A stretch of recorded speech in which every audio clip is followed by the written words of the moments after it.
दोस्तों, हजरत ख्वाजा मोइनुद्दीन चिश्ती रहमतुल्लाह अलैह ने अजमेर पहुंचने के फौरन बाद अजमेर के नवाह में एक पुरसुकून और अलग थलग मुकाम पर एक ऐसी खानका तामीर की जिसकी शान शौकत, रिफत अजमत और जाहो जलाल के सामने बड़े बड़े महल और फलकबुक्स इमारतें बहुत ही छोटी महसूस होती थीं, मगर ये सारी कदरो मंजिलत महज रूहानी हवाले से थी, जबकि दुनियावी हवाले से तो ये महज घास, सरकंडों, बांसों और दरख्तों की सूखी हुई टेढ़ी शाखों की एक बेतरतीब सी झोंपड़ी थी, जो बज़ाहिर हवा के एक तेज झोंके का मुकाबला भी नहीं कर सकती थी। लेकिन चूंकि किसी भी जगह और इमारत का मुकामो मर्तबा उसकी आला और रफा दीवारों, बुलंदो बाला छतों से मुतय्यन नहीं होता, बल्कि वहाँ पर रहाइश पजीर लोगों के वजूद से होता है, इसलिए इस झोंपड़ी में सरजमीने हिंद का बेताज बादशाह जब जलवागर हुआ तो जमीन के इस टुकड़े की अहमियत और भी बढ़ गई और इस इलाके की किस्मत ही बदल गई, क्योंकि इसी मुकाम पर आप रहमतुल्लाह अलैह ने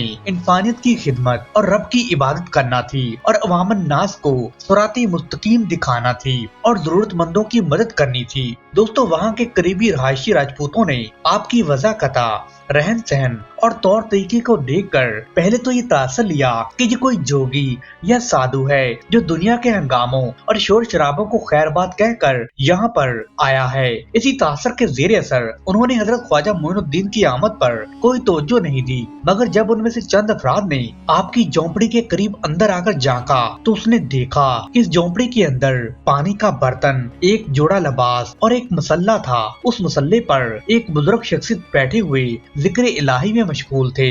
दोस्तों, राजपूतों पर ये तो बिल्कुल वाज़ेह हो गया था कि झोंपड़ी में मौजूदा शख्सियत का तौर तरीका हिंदू सन्यासों जैसा नहीं है।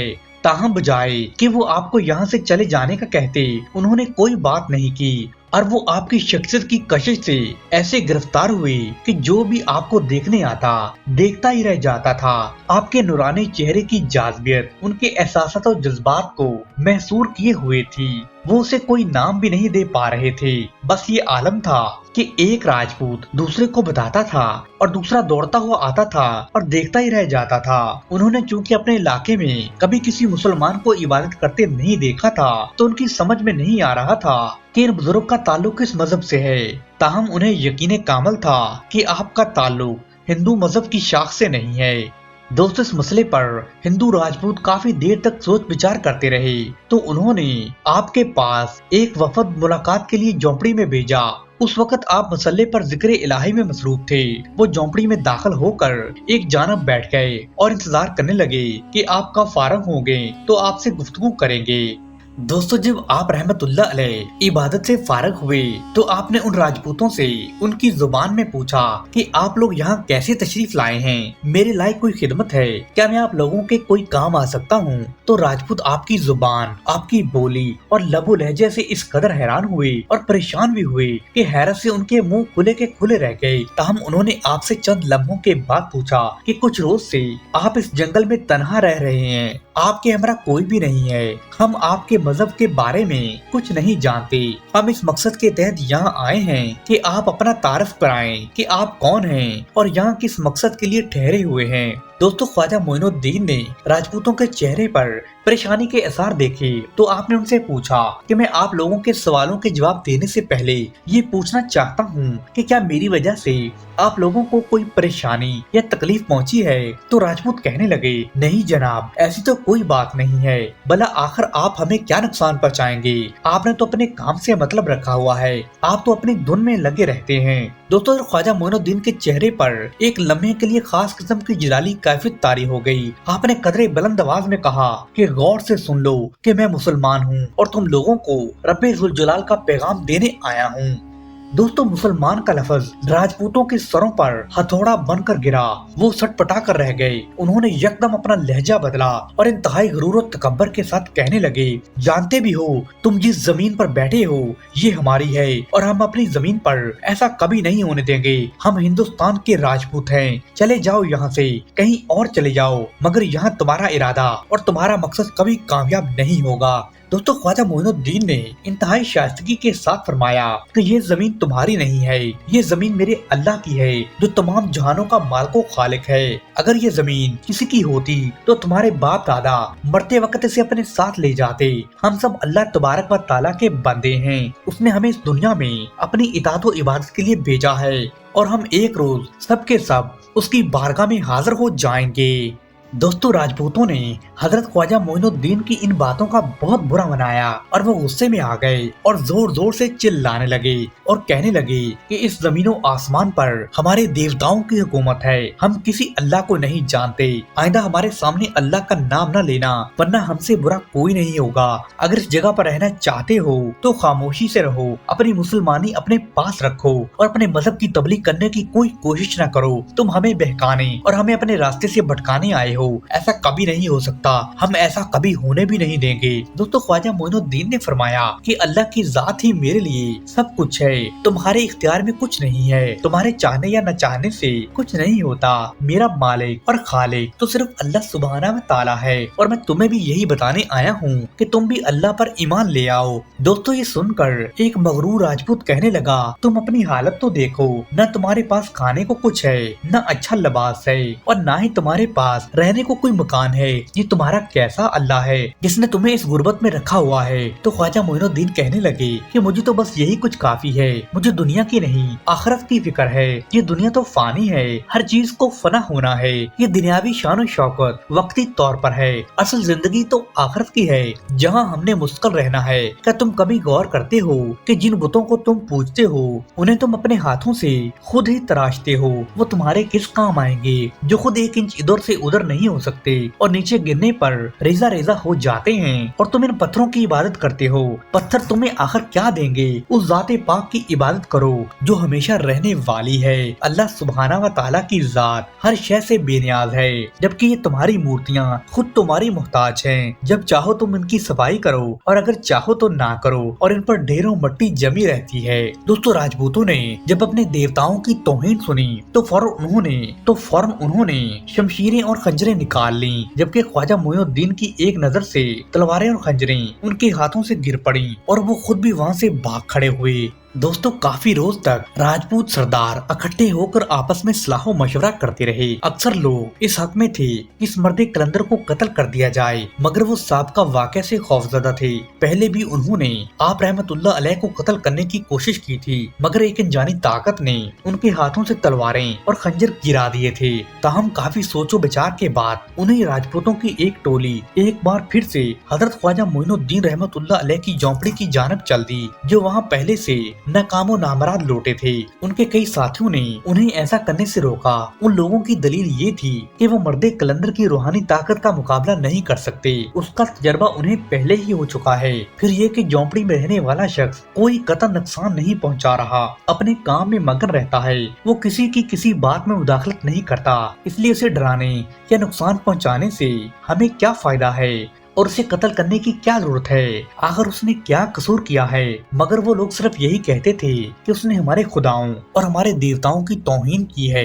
इस जिल्लत और बेइज्जती का इंतकाम बहुत जरूरी है और ये वक्त का तकाजा है, ताकि आइंदा लोग समझ लें कि हमारे देवताओं के बारे में जो कोई भी उल्टा सीधा बोलेगा उसे मौत की सजा मिलेगी। दोस्तों राजपूत हिंदुओं ने हजरत ख्वाजा मोइनुद्दीन की झोंपड़ी की जानब जाने से पहले अपने आप को पूरी तरह मुसल्ले किया और एक खास हिकमत अमली तैयार की। राजपूतों की एक मखसूस टोली नारे लगाते हुए हजरत ख्वाजा मोइनुद्दीन की झोंपड़ी की तरफ चल दी। रास्ते में जो भी हिंदू मिलता वो भी इन लोगों के साथ शामिल हो जाता और जब गुरूर और तकब्बर से बदमस्त ये टोली हजरत ख्वाजा मोइनुद्दीन की झोंपड़ी पर पहुंची तो पहले तो उन्होंने बाहर खड़े होकर इंतहाई गैर मौदबाना और नशाइस्ता किस्म के नारे लगाए और एक ऐसा हंगामा खड़ा कर दिया कि अल हफीजुल अमान। काफी देर की हंगामा खेजी और तूफान बदतमीजी के बाद ये गुस्ताख और बददिमाग हिंदू राजपूत हजरत ख्वाजा ख्वाजा मोइनुद्दीन की झोंपड़ी के अंदर दाखिल होने में कामयाब हो गए। इनका इरादा ये था कि आज आप रहमतुल्लाह अलैह का काम तमाम कर दिया जाए। दोस्तों उस वक्त हजरत ख्वाजा मोइनुद्दीन नमाज जोहर अदा फरमा रहे थे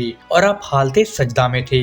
जब राजपूतों ने आपको इस हालत में देखा तो वो दिल ही दिल में बड़े खुश हुए कि इस तरह आपको कत्ल करना आसान होगा। तलवार की एक ही वार से आपका सर तन से जुदा कर देंगे। दोस्तों राजपूतों ने अपनी तलवारों को जैसे ही बेनियाम किया तो हज़रत ख्वाजा मोइनुद्दीन ने सजदे से सर उठा लिया और हालते क़याम में आ गए। हिंदू राजपूतों को इस बात का कतई इल्म नहीं था कि मुसलमान अपने माबूद हकीकी की बारगाह में नमाज के लिए किस तरह क़याम व सजूद करते हैं। वो ये सब देखकर बड़े हैरान थे कि कभी आप सजदे की हालत में चले जाते हैं तो कभी आप रुकू करते हैं। ताहम राजपूत हिंदू लम्हा ब लम्हा मौका की तलाश में थे कि किस तौर आप पर वार किया जाए। वो आंखों ही आंखों में एक दूसरे को इशारे भी कर रहे थे और उन्हें वक्त गुजरने का एहसास भी हो रहा था और वो चाहते थे कि वो ये काम जितनी जल्दी मुमकिन हो सके कर सकें जो वो मंसूबा बनाकर आए थे। दोस्तों हज़रत ख्वाजा मोइनुद्दीन जैसे ही रुकू में चले गए तो राजपूतों ने समझा कि ये मुनासिब मौका है कि आपको इसी हालत में कत्ल कर दिया जाए। जब उन्होंने अपनी तलवारों को नियामों से निकालना चाहा तो हजार बहा कोशिश के बावजूद वो बुरी तरह नाकाम रहे।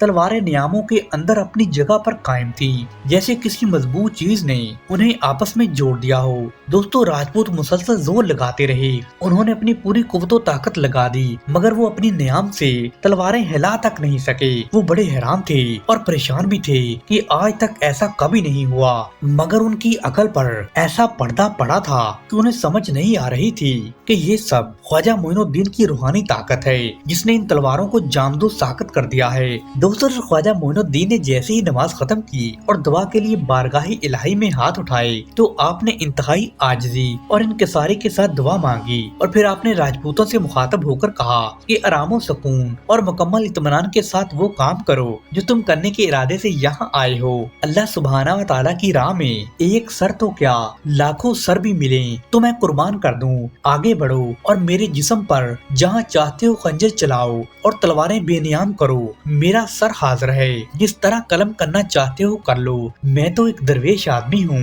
दरवेशों को कत्ल करने के लिए किसी मंसूबा बंदी की जरूरत नहीं होती। दरवेश का काम तमाम करने के लिए तो सिर्फ एक आदमी ही काफी होता है और तुम लोग तो इतनी ज्यादा तादाद में यहाँ आ गए हो और सिर्फ एक आदमी एक दरवेश को कत्ल करने के लिए तुम इतने लोग इकट्ठे हुए हो। तो राजपूत हिंदुओं ने जैसे ही बाबा की जुबाने मुबारक से अपने मंसूबा खुफिया के बारे में सुना तो वो बड़े हैरान और परेशान हो गए। वो सब भाग खड़े हुए और उनके लबों पर सिर्फ एक ही जुमला था कि ये जादूगर है, बहुत बड़ा जादूगर, इसने हमारे खुफिया मंसूबे को जान लिया। हालांकि ये बात तो हमने आपस में ही की थी, ये काम तो कोई महान जादूगर ही कर सकता है। दोस्तों उस वक्त तो वो हिंदू राजपूत वहाँ से दौड़ आए, मगर अपने घरों में पहुँचे तो उनकी कैफियत रोज बरोज बदलती चली गई। उनके जज्बातों महसूसात में एक तूफान सा बरपा था।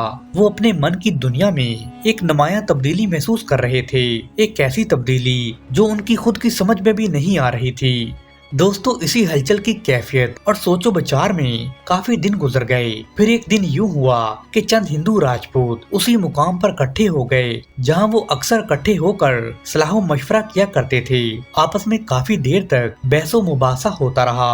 दलाल के मुकाबल दलाइल दिए जाते रहे। हर कोई अपनी सोच और फिक्र के मुताबिक बातें कर रहा था और फिर यकलक उस महफिल में मौजूद तमाम हिंदू राजपूत खड़े हो गए और हजरत ख्वाजा मोइनुद्दीन रहमतुल्लाह अलैह झोंपड़ी की जानब चल पड़े कि जैसे कोई इंजानी कुव्वत उन्हें खींचे वहां ले जा रही थी। बल आखिर वो झोंपड़ी के करीब पहुंच गए। अंदर दाखिल होते हुए उन्होंने देखा कि हजरत ख्वाजा मोइनुद्दीन मुसल्ले पर बैठे जिक्र इलाही में मसरूफ हैं। आपके फारग होने का उन्होंने बड़ी बेसब्री के साथ इंतजार किया और जब अब मामूल की रियादत से फारग हुए तो वो फौरन से कहने लगे, या हजरत, हम आपके पास इसलिए आए हैं कि आप हमें भी मुसलमान कर दें। हमें वो तरीका बताएं जिससे हम भी इस मजहब में दाखिल हो जाएं जिसको आप मानते हैं। हम भी उस खुदा को को उस रब्बे ताला को मानने लगे जिसको आप मानते हैं, जिसकी आप इबादत करते हैं। तो दोस्तों, ये सुनकर ख्वाजा साहब ने फरमाया कि सब लोग गुस्ल करके पाक साफ होकर आओ। थोड़ी ही देर में जब वो सब लोग गुस्ल कर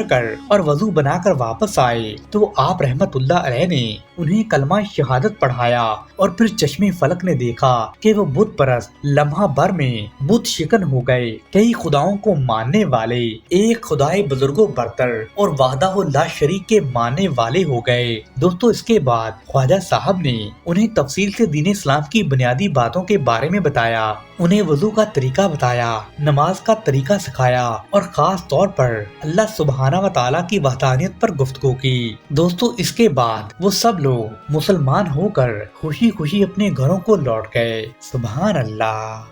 दोस्तों, मोहब्बत, अकीदत और खलूस ऐसे पकीज़ा और मुकद्दस जज्बात होते हैं जिनकी महक दिलो जान को मुनव्वर और दिमाग और रूह को मुज़य्यन किए देती है।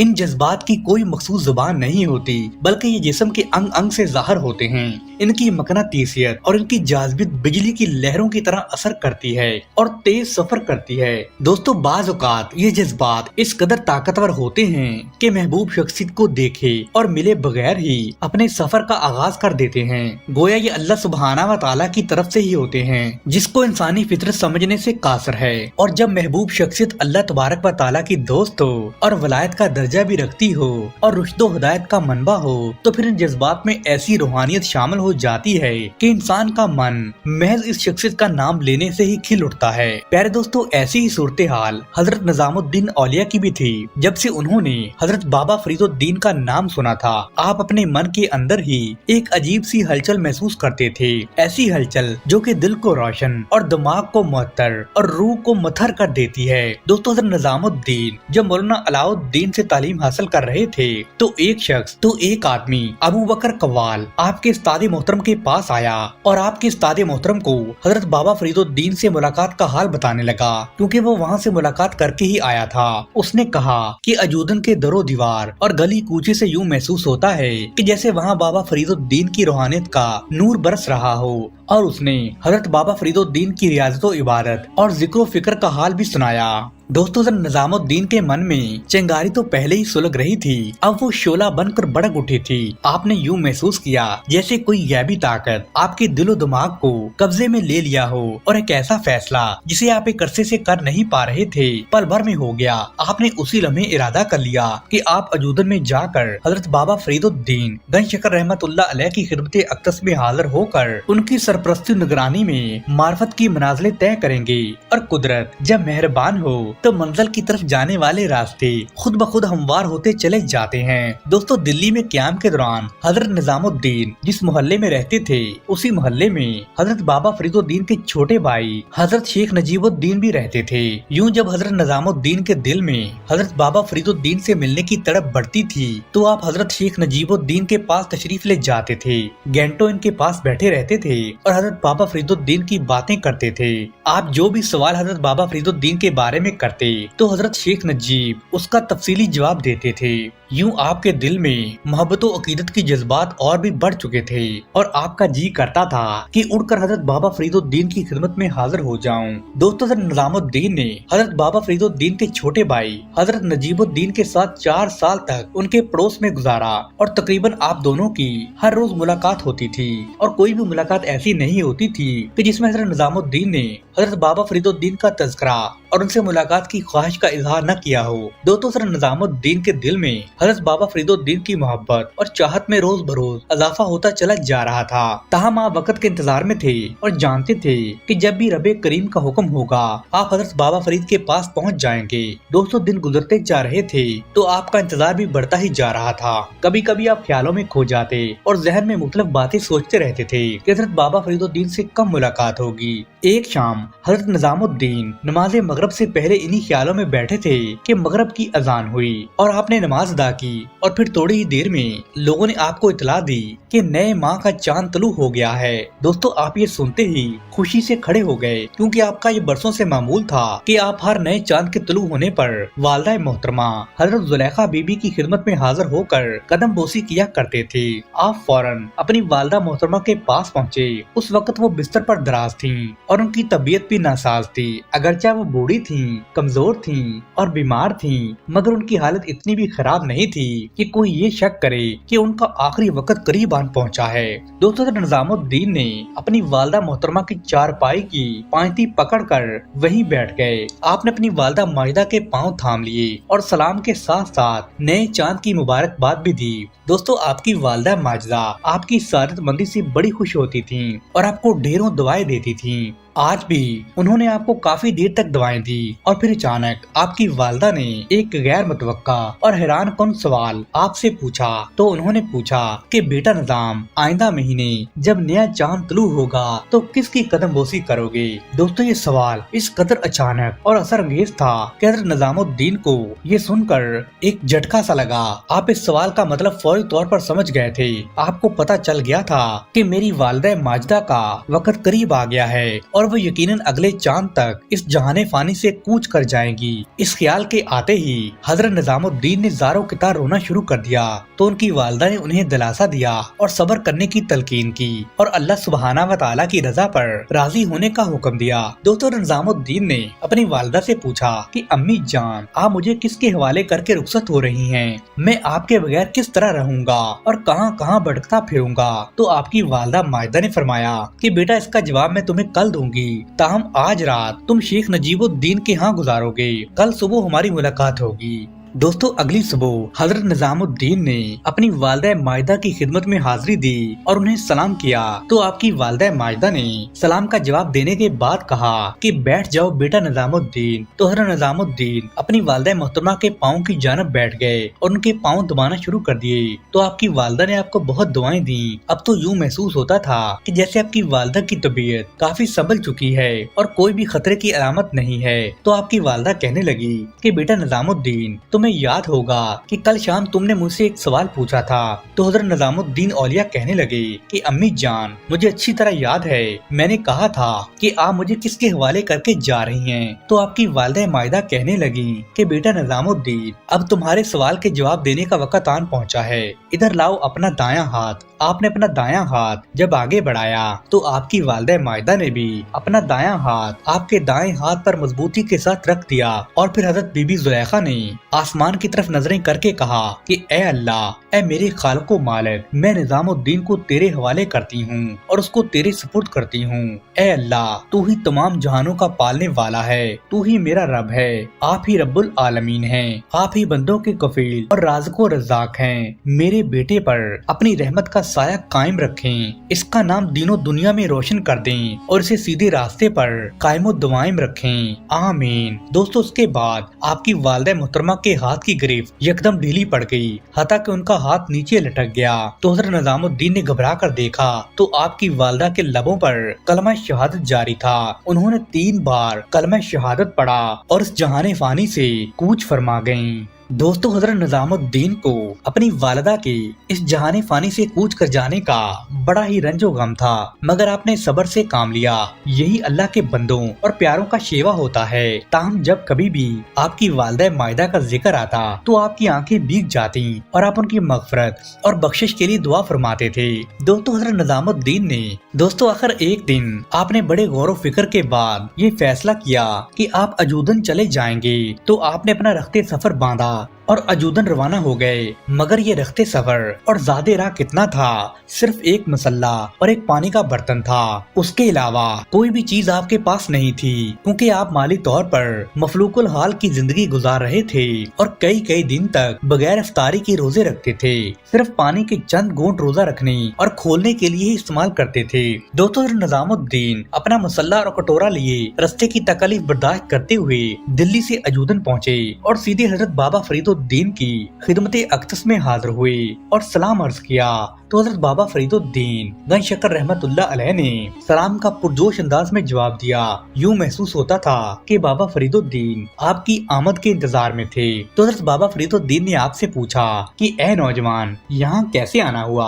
तो आपने कहा, या हजरत, आपसे मुलाकात के शौक ने मुझे यहाँ पर आने पर मजबूर कर दिया है। तो हजरत बाबा फरीदुद्दीन फरमाने लगे कि नौजवान, तुम्हारा शौक बहुत ज्यादा शिद्दत व वहदत का हामिल है और उससे कहीं ज्यादा है जितना तुम बयान कर रहे हो। दोस्तों, हज़रत निजामुद्दीन ने कहा कि या हजरत, आपने मेरी इतनी हौसला अफजाई की और मेरी आमद को कबूल किया, मेरे लिए यही बहुत बड़ा एजाज है। तो इस पर हजरत बाबा फरीदुद्दीन ने कहा कि निजामुद्दीन, मुझे पहले ही गैबी इशारा मिल चुका है कि वलायते हिंद तुम्हें ही मिलेगी। तुम आगे हो तो मेरा बोझ भी हल्का हो गया है। दोस्तों, हज़रत निजामुद्दीन ने बड़ी आजिज़ी के साथ रोते हुए कहा कि या हजरत, मैं अपने आप को इस लायक नहीं समझता। तो हज़रत बाबा फरीदुद्दीन कहने लगे, अगर लायक नहीं हो तो हम लायक बना देंगे। तो हज़रत निजामुद्दीन ने हज़रत बाबा फरीदुद्दीन की इस बात पर इंतहाई मसरत और खुशी का इजहार किया। वो इस बात पर खुश थे कि हज़रत बाबा फरीदुद्दीन ने उन्हें अपनी शागिर्दी और मरीदी में ले लिया है। हज़रत निजामुद्दीन को हज़रत बाबा फरीदुद्दीन ने मर्तबा वलायत की खबर तो पहले ही दे दी थी, लिहाजा हज़रत निजामुद्दीन के साथ और दूसरे शागिर्दों और मुरीदों के मुकाबले में खसूसी सलूक किया जाता था और आपकी तालीम और तरबियत पर एक खास तवज्जो दी जाती थी। दोस्तों, बाबा फरीदुद्दीन के तमाम मरीद रात के लम्हात में आराम की खातिर फर्श पर सोते थे, मगर हजरत निजामुद्दीन के लिए चारपाई का खसूसी तौर पर इंतजाम किया गया था। आपने जब ये देखा कि उन मरीदों में एक माकूल तादाद ऐसे अफराद की भी है जो उनसे उम्र में काफी बड़े और बुजुर्ग हैं, तो आपने इस ख्याल से कि कहीं उनकी बेअदबी न हो, आप अपनी चारपाई पर नहीं लेटते थे। हालांकि वो चारपाई हजरत बाबा फरीदुद्दीन के हुक्म पर ही बिछाई गई थी। दोस्तों, खानका के खादम ने आपको चारपाई की बजाय दूसरे मरीदों के साथ फर्श पर जैसे ही सोते हुए देखा तो उन्होंने पूछा कि जनाब, आप चारपाई पर आराम क्यों नहीं कर रहे? तो आपने कहा कि कैसे बड़े बड़े लोग फर्श पर सो रहे हैं और मैं ये मुनासिब ख्याल नहीं करता कि मैं चारपाई पर आराम करूं। दोस्तों, मौलाना बदरुद्दीन जो कि हज़रत बाबा फरीदुद्दीन के खलीफा थे, जब उनको मालूम हुआ तो उन्होंने आकर आप रहमतुल्लाह अलैह से कहा कि निजामुद्दीन, तुम अपनी मंतक बयान करने यहाँ आए हो या हिदायत पाने? क्या तुम अपनी बात पर अमल करोगे या बाबा फरीदुद्दीन की बात पर? तो हज़रत निजामुद्दीन पर यह नुक्ता खुला कि तरीकत में शेख और पीरो मुर्शिद का हुक्म ही सब कुछ होता है, यहाँ अकल और मंतक नहीं काम आती। चनाचा आप चारपाई पर आराम से लेट गए। दोस्तों, उस्ताद का अदब एहतराम हसूल इल्म की पहली शर्त है। बाअदब बानसीब और बेअदब बेनसीब, ये असूल तो आपने पहले ही सुना होगा। शरीयत व तरीकत के मनाजिल में इसकी अहमियत और भी बढ़ जाती है। शागिर्द को न सिर्फ उस्ताद की जुबान से अदा हुए हर लफ्ज़ो हरफ पर अमल करना होता है, बल्कि उंगली की जंबश और आंख के इशारे के मुताबिक भी चलना होता है। दोस्तों, हज़रत बाबा फरीदुद्दीन हज़रत निजामुद्दीन औलिया का इम्तहान लेना चाहते थे और आप ये देखना चाहते थे कि हज़रत निजामुद्दीन की अकीदत और मोहब्बत और मुरीदी और न्याजमंदी किस कदर पुख्ता और मुस्तहकम है। लिहाजा आप मौका की तलाश में थे। अगर शागिर्द को पहले ही पता चल जाए कि उसका इम्तहान लिया जा रहा है तो फिर इसका रद्द-ए-अमल मुख्तलिफ होगा। मार्फत की मंजिल में तो इम्तहान अक्सर इसे ही कहा जाता है जब शागिर्द को इसका कतई इल्म नहीं होता। दोस्तों, खुदा का करना ऐसा हुआ कि हज़रत बाबा फरीदुद्दीन को आपका इम्तहान लेने का मौका मिल गया। एक दिन आप अवारफो अल मारफ पढ़ा रहे थे और किसी मुकाम पर रुक गए। दरअसल वहाँ किताबत की गलती थी और आप जब थोड़ी देर के लिए खामोश हुए तो हज़रत निजामुद्दीन औलिया ने अपनी सादगी और कम उम्री की वजह से कहा कि हजरत जी, मैंने शेख नजीबुद्दीन मुतवक्कल के पास एक और नुस्खा देखा था जो सही था। बस हज़रत निजामुद्दीन औलिया का इतना कहना था कि बाबा फरीदुद्दीन के चेहरे पर मलाल के असर नुमाया हुए और आपने फरमाया, क्या मुझ फकीर में इतनी सलाहियत और अहलियत नहीं है कि मैं किताबत की गलती को दुरुस्त कर सकूं? दोस्तों, हाज़रीन महफिल ने हजरत बाबा फरीदुद्दीन के चेहरे का मलाल पढ़ लिया था और वो आपके लबो लहजे को अच्छी तरह समझते थे। उन्होंने एक मुद्दत आपके साथ गुजारी थी, मगर जहाँ तक हजरत निजामुद्दीन का ताल्लुक था, आप अभी कम उम्र थे। आपको बाबा फरीदुद्दीन की मजलिस में आए हुए ज्यादा अरसा भी नहीं गुजरा था। दूसरा ये कि आपने जो बात कही थी वो इंतहाई सादगी और खलूस के साथ कही थी। ताहम बाबा फरीद ने ये मौका गनीमत जाना कि इस बहाने हजरत निजामुद्दीन का इम्तिहान लिया जाए। दोस्तों, हजरत बाबा फरीदुद्दीन ने ये जुमला कि क्या मुझ फकीर में इतनी सलाहियत और अहलियत नहीं है कि मैं किताबत की गलती दुरुस्त कर सकूं, 3 बार कदरे नाराजी लहजे में कहा था, मगर हजरत निजामुद्दीन आपका मतलब पूरी तरह समझ नहीं पाए। आपके करीब बैठे हुए हजरत मौलाना बदरुद्दीन ने हजरत निजामुद्दीन से सरगोशी करते हुए कहा कि निजामुद्दीन, पीर मुर्शिद का इशारा तुम्हारी तरफ है और वो तुमसे नाराज हो गए हैं। हमारा तजर्बा तो यही बताता है, बाकी खुदा खैर करे। दोस्तों, अब हजरत निजामुद्दीन पूरी सूरत हाल को समझ गए थे। आप बड़े परेशान हो गए और फौरी तौर पर दौड़कर अपने पीरो मुर्शिद के पास पहुँचे और अर्ज की कि या हजरत, मेरा मकसदो मफहूम हरगिज वो नहीं था जिसका आप हवाला दे रहे हैं। क्या मैं ऐसा सोच भी सकता हूँ कि आपकी जात और आपकी अहलियत और काबिलियत पर इतराज कर सकूँ? अगर आपको मेरी इस बात से दुख पहुँचा है तो मैं इसके लिए आपसे 100 बार माफी तलब करता हूँ। मुझे माफ फरमा दीजिए। अगर आप ही नाराज हो गए तो मैं कहाँ जाऊँगा? मैं आपकी नाराजगी बर्दाश्त नहीं कर सकता। आप तो मेरे मौसम हैं, आप तो मेरे पीरो मुर्शिद हैं, आप तो मेरे रहबर और रहनुमा हैं। आपने अगर मुझे तन्हा छोड़ दिया तो मेरा क्या बनेगा? दूसरा निजामुद्दीन ज़ारो कितार रो रहे थे और उस्ताद मोहतरम से माफी मांग रहे थे, मगर बाबा फरीदुद्दीन बिल्कुल खामोश थे। आप दरअसल ये देखना चाहते थे कि निजामुद्दीन वापस दिल्ली चले जाते हैं या यहीं पर रहते हैं। कुछ देर बैठने के बाद हजरत बाबा फरीदुद्दीन दर्स की मजलिस से उठकर अपने हुजरे खास में तशरीफ ले गए और यूं मजलिस खत्म हो गई। दोस्तों, निजामुद्दीन भी अपने हुजरे में चले आए, मगर हर पल बेचैनी और बेकरारी बढ़ती ही जा रही थी। उन्होंने तमाम रात जाग कर गुजार दी। अगले रोज जब मजलिसे दरस में आपने अर्ज की कि या हजरत, मैंने जो कुछ कहा था उसमें मेरी नीयत और इरादे का कोई दखल नहीं था। मेरी जुबान से ऐसे ही निकल गया, वरना दिलो दिमाग में ऐसी कोई बात नहीं थी जिसकी वजह से आपको दुख पहुंचा है। दोस्तों, बाबा फरीदुद्दीन कल की तरह आज भी खामोशी रहे। ये सारी सूरत हाल देख कर हजरत निजामुद्दीन रोते हुए जंगल की तरफ निकल गए। कई रोज इधर उधर घूमते रहे और ज़ारो कितार रोते रहे। आपने खाना भी नहीं खाया और भूख से बुरा हाल था। तो हजरत बाबा फरीदुद्दीन के एक साहबजादे हजरत शेख शहाबुद्दीन आपको तलाश करने के लिए निकले और आपके पास पहुँचे तो उन्होंने आपको देखा कि आप शिकस्ता हाल हैं और आंसू हैं कि रुकने का नाम ही नहीं लेते।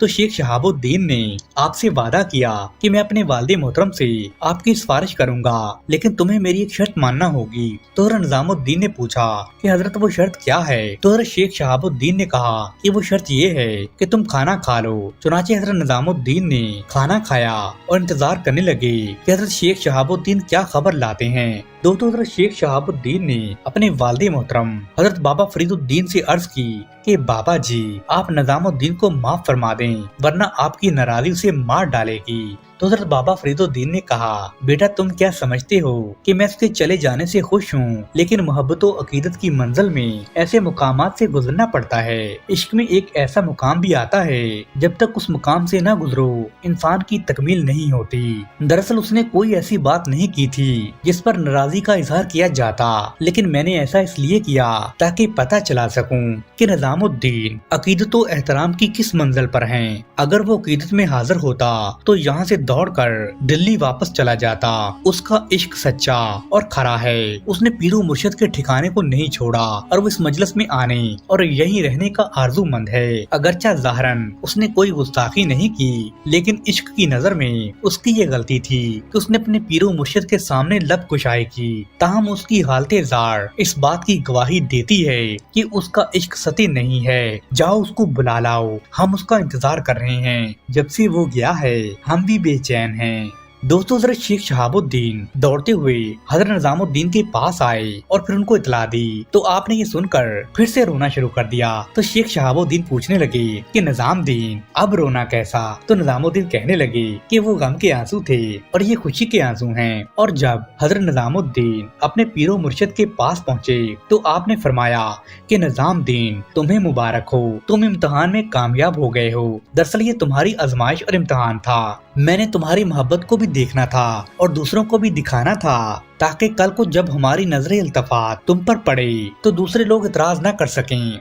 हमारे दिल में अब तुम्हारी कदर कीमत और भी बढ़ गई है। अब तुम हमारे खास मुरीदों में शामिल हो चुके हो। तुम्हें जो रुतबा और मर्तबा मिला है वो हर किसी को नहीं मिलता। اور دوستو پھر حسب سابق حضرت نظام الدین نے حضرت بابا فرید الدین کو اپنے درس میں شریک کرنا شروع کر دیا۔ آپ کی اس قدر و منزلت تھی جس پر آپ دوسرے مرید اور شاگرد بھی رشک کرتے تھے۔ حضرت نظام الدین کے دل میں اپنے پیر و مرشد اور بابا فرید الدین کے لیے قدر و منزلت پہلے سے کئی گنا بڑھ چکی تھی۔ دوستو حضرت امام بری سرکار اپنی زوجہ اور بیٹے کی وفات کے کچھ عرصے کے بعد موزہ کنگڑ میں قیام پذیر رہے اور بعد ازاں آپ رحمت اللہ علیہ موزہ للہ بھوتو میں تشریف لے گئے اور اس گاؤں کے قریب واقع نیلا ندی کے کنارے آپ عبادت الہی میں مشغول ہو گئے تو حضرت امام بری سرکار نے تقریباً 12 برس تک نیلا ندی کے پانی میں کھڑے ہو کر چلہ کشی کی۔ دوستو اس دوران مسلسل چلہ کشی کی وجہ سے آپ رحمت اللہ علیہ انتہائی لاغر اور کمزور ہو گئے تھے۔ کتب سیر میں منقول ہے کہ 12 برس کے بعد حضرت امام بری سرکار کے مرشد پاک حضرت بالا پیر قادری جو ان دنوں حسن ابدال میں مقیم تھے وہ نیلا ندی تشریف لائے اور آپ رحمت اللہ علیہ کو نیلا ندی کے پانی سے باہر نکالا۔ اس دوران مسلسل چلہ کشی کی وجہ سے حضرت امام بری سرکار چلنے پھرنے سے بھی عاجز ہو چکے تھے۔ حضرت بالا پیر کے حکم سے حضرت امام بری کے ایک مرید نے آپ کو پانی سے باہر نکالا اور اپنے گھر لے گئے جہاں انہوں نے آپ رحمت اللہ علیہ کی خوب خاطر دعائیں کی۔ دوستو روایت میں تو یہ بھی آتا ہے کہ حضرت امام بری کے اس مرید کے پاس 70 بھینسیں تھیں اور وہ ہر روز آپ کو ایک بھینس کا دودھ پلایا کرتا تھا۔ جس بھینس کا دودھ وہ آپ کی خدمت میں پیش کرتا تھا وہی بھینس اگلے روز مر جاتی تھی۔ مریض چونکہ اپنی عقیدے کا بڑا ہی پکا تھا اس لیے اس نے اس بات کا ذکر آپ رحمت اللہ علیہ سے کبھی نہیں کیا، مگر جب اس کی آخری بھینس بھی مر گئی تو وہ بڑا پریشان ہو گیا تو حضرت امام بری کے اس مرید نے اپنے رشتہ داروں اور گاؤں کے دیگر لوگوں سے جب دودھ مانگنے کی کوشش کی تو انہوں نے یہ کہہ کر صاف انکار کر دیا کہ کہیں ہماری بھینسیں بھی مرنا نہ شروع ہو جائیں۔ دوستو حضرت امام بری سرکار کو جب اگلے روز دودھ نہیں ملا تو انہوں نے اپنے مرید سے دودھ نہ ملنے کی وجہ پوچھی تو آپ رحمت اللہ علیہ کے اس مرید نے اپنا تمام واقعہ آپ کی خدمت میں گوش گزار کر دیا کہ کس طرح اس کی تمام بھینسیں ایک ایک کر کے مر گئی ہیں اور اب صرف ایک بھینسا ہی باقی بچا ہے۔ تو حضرت امام بری سرکار نے مسکراتے ہوئے فرمایا کہ جاؤ وہ بھینس ہے اس کا دودھ لے کر آؤ۔ اس مرید نے جب جا کر بھینسوں کے باڑے میں دیکھا تو واقعی وہ بھینس تھی تو اس نے دودھ دوہا اور مرشد پاک کی خدمت میں پیش کر ڈالا۔ دوستو اگلے روز وہ بھینسا بھی دیگر بھینسوں کی طرح ہی مر گیا تو حضرت امام بری سرکار کا وہ مرید پریشانی کی حالت میں آپ کی خدمت میں آیا اور عرض کرنے لگا کہ حضور وہ آخری بھینسا بھی اب تو مر چکا ہے۔ تو حضرت امام بری نے مسکراتے ہوئے فرمایا کہ تم نیلا ندی کے کنارے چلے جاؤ اور اپنی بھینسوں کو نام لے کر پکارتے جاؤ، مگر خبردار پلٹ کر پیچھے مت دیکھنا۔ چنانچہ آپ کا مرید آپ کے حکم کے مطابق نیلا ندی کے کنارے جا کر اپنی بھینسوں کو زور زور سے نام لے کر پکارنے لگا اور ہر آواز پر اس کی ایک بھینس ندی سے باہر نکل کر آ جاتی تھی جو کہ بالکل زندہ اور صحیح سلامت تھی۔ جب اس کی تمام بھینسیں ندی سے باہر نکل آئیں تو اس نے بھینسے کا نام لے کر پکارا تو وہ بھینسا بھی ندی سے زندہ سلامت باہر آ گیا۔ اس دوران اس مرید نے اچانک پیچھے مڑ کر دیکھ لیا جس سے وہ بھینسا پتھر کا بن گیا اور مرید اپنی غلطی پر بڑا ہی نادم ہوا، مگر وہ اس بات پر خوش بھی تھا کہ اس کی باقی تمام بھینسیں واپس زندہ سلامت اسے مل چکی ہیں۔ دوستو حضرت امام بری کی یہ کرامت آج بھی بیان کی جاتی ہے کہ وہ بھینسا آج بھی پتھر کا بنا ہوا نیلا ندی کے کنارے موجود ہے اور آپ رحمت اللہ علیہ کی چلہ گاہ لوئی ندی سے اوپر پہاڑ کی چوٹی پر واقع ہے۔ دوستو کتب سیر میں منقول ہے کہ حضرت امام بری سرکار نور پور شاہاں کے نزدیک ایک جنگل میں شیشم کے درخت کے نیچے تشریف لے جاتے تھے اور وہاں عبادت الہی میں مشغول رہتے تھے۔ ایک دن آپ رحمت اللہ علیہ اپنی عبادت میں مصروف تھے کہ ہندو یاتریوں کا ایک قافلہ آپ کے پاس سے گزرا تو آپ رحمت اللہ علیہ نے ان ہندو یاتریوں سے پوچھا کہ تم لوگ اتنا ساز و سامان لے کر کہاں جا رہے ہو؟ تو ان ہندو یاتریوں نے جواب دیا کہ ہم یہ سارا ساز و سامان لے کر پریاگ کرنے جا رہے ہیں۔ تو آپ نے پوچھا کہ وہاں جا کر کیا کرو گے؟ تو ان ہندو یاتریوں نے جواب دیا کہ ہم گنگا اور جمنا کے سنگم پر اشنان کر کے اپنے گناہوں کو دھوئیں گے۔ تو آپ نے فرمایا کہ گناہ نہانے سے صاف نہیں ہوتے بلکہ نیکی کے کام کرنے اور عبادت الہی میں خلوص پیدا کرنے سے صاف ہوتے ہیں۔ ہندو یاتریوں نے حضرت امام بری سرکار کی بات سن کر آپ کا مذاق اڑانا شروع کر دیا اور کہنے لگے کہ اگر مخفی عبادت سے انسان رب کے قریب ہو سکتا ہے تو آپ تو کئی برسوں سے اس پرانے شیشم کے نیچے کھڑے ہو کر اپنے خدا کی عبادت کر رہے ہیں۔ اللہ نے اب تک اس پرانے شیشم کو ہرا بھرا کیوں نہیں کر دیا؟ اگر آپ کا رب سچا ہے تو اس نے آپ پر سایہ کیوں نہیں کیا؟ تو ہندوؤں کی بات سن کر حضرت امام بری سرکار مسکرانے لگے اور کہنے لگے کہ ہم مسلمان اس اللہ سبحانہ و تعالیٰ کی ذات پر پورا یقین رکھتے ہیں اور درخت کو ہرا بھرا کرنا میرے خدا کے لیے کچھ بھی نہیں ہے، یہ تو ایک معمولی سی بات ہے۔ وہ رب بڑا غفور و رحیم ہے، وہ چاہے تو اسی وقت اس درخت کو ہرا بھرا کر دے اور وہ ہر شے پر قادر ہے۔ اس کے بعد حضرت امام بری سرکار نے دعا کے لیے اپنے ہاتھ بلند کر دیے۔ دوستو دیکھتے ہی دیکھتے وہ پرانا شیشم کا درخت وہیں ہرا بھرا ہو گیا۔ جب ہندو یاتریوں نے یہ سارا معاملہ اپنی آنکھوں سے دیکھا تو انہوں نے آپ سے معذرت کی اور آپ کے دستے حق پر دین اسلام قبول کر لیا اور وہ آپ کے عقیدت مندوں میں شامل ہو گئے۔ دوستو حضرت امام بری سرکار کے مزار پاک سے شمال کی جانب 2.5 میل کے فاصلے پر پہاڑ کے اوپر 2 غاریں موجود ہیں جو لوئی دندی کے نام سے مشہور ہیں۔ حضرت امام بری سرکار نے لوئی دندی کے ایک غار کو اپنا مسکن بنا لیا تھا اور آپ رحمت اللہ علیہ اس غار کے اندر کئی برس تک عبادت الہی میں مشغول رہے اور حضرت امام بری کی یہ عبادت گاہ آج بھی موجود ہے اور زائرین اس کی زیارت کے لیے آتے ہیں۔ آپ رحمت اللہ علیہ کی زندہ کرامات کو دیکھتے ہیں۔ دوستو لوئی دندی کے غار میں عبادت کے دوران ایک بدبخت شیطان دیو آپ کی عبادت میں رکاوٹیں پیدا کیا کرتا تھا۔ آپ نے اس دیو کو کئی مرتبہ اس کی شیطانی حرکتوں سے منع کیا لیکن وہ باز نہیں آیا۔ تو ایک روز آپ نے جلالی کیفیت میں اس دیو کو پٹک کر چٹان کے اوپر دے مارا۔ دیو اس چٹان پر گرا اور اس کی ٹانگ نیچے لٹک گئی اور پتھر کی بن گئی۔